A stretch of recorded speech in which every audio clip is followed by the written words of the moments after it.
Begin with that historic arraignment of the former president just hours ago in Miami. You're watching 10 Tampa Bay. I'm Josh Sidorowitz. And I'm Courtney Robinson. We saw the former president in that federal courtroom as he pleaded not guilty to all charges. And this is what it looked like outside the courthouse. A crowd of security and media, along with protesters and supporters of Trump, waving flags and holding signs. And this evening, he is headed back to his golf resort in New Jersey, where later this evening we will hear him make remarks as he holds a fundraiser in New Jersey. We do have live TV coverage. Chelsea Jones is outside of the federal courthouse in Miami. 10 Tampa Bay's Aaron Parsegian is here in the studio. He's been working with our legal and political experts to answer your big questions, including how this will play out during the presidential campaign. But we do want to go right to Chelsea Jones, who is in South Florida right now with the latest.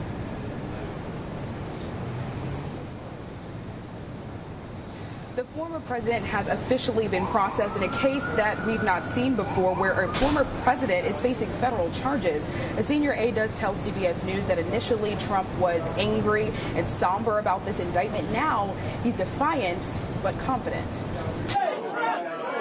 Former President Donald Trump stopped at a Miami area restaurant following his arraignment on felony charges. We have a country that's got nothing but problems. We're a nation in decline, and then they do this stuff. Earlier, a lawyer for the former president entered a plea of not guilty to all 37 counts. He is accused of illegally retaining classified documents, storing them at his Mar-a-Lago home, and conspiring to hide them from the government after it subpoenaed him to get them back. What we are witnessing today is the blatant and unapologetic weaponization of the criminal justice system. We love Trump! We love Trump! Supporters and protesters brought their opinions of the case. This whole country has been brainwashed.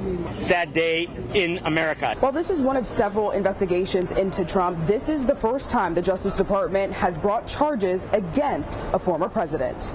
In announcing the indictment Friday, special counsel Jack Smith maintained the case is not politically motivated. We have one set of laws in this country, and they apply to everyone. Trump, who is the current frontrunner for the Republican presidential nomination, has seen his poll numbers go up since his indictment.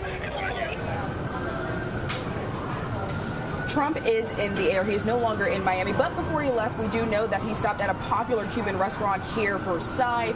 He is expected to give a speech at his golf club back in New Jersey. We're live in Miami. Back to you.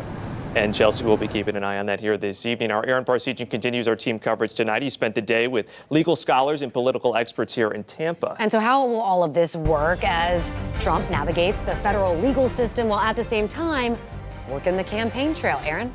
Yeah, that's the burning question, considering virtually every poll right now shows Mr. Trump is the front runner in the race for the GOP nomination. This is the latest one from CBS News. Legally speaking, criminal charges don't change anything for his presidential hopes.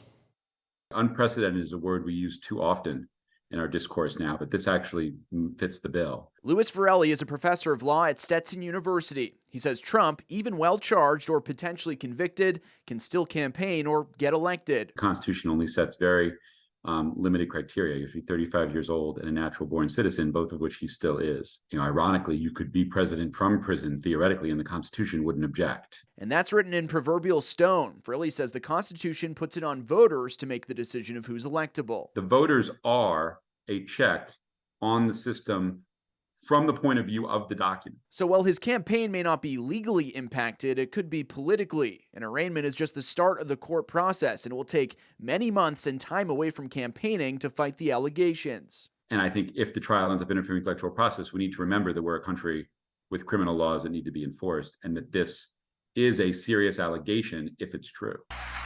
Trump is up against a crowded Republican field, and experts like Florida State political science professor Lana Atkinson says his latest legal issues may not sit well with voters. Maybe there's a short-term boost in support for among primary voters, but I think at this point we might even see problems there. Voters are starting to think about electability. Which is where other GOP hopefuls may start drawing a line. I would draw those threads together if I were a candidate and make that story. And it didn't take long for Trump to get back to campaigning. You can see here, after leaving his arraignment, he made a surprise stop at the famous Versailles Cuban restaurant in Miami, where he met and prayed with some of those supporters. Live in studio, Aaron Parsegian, 10 Tampa Bay.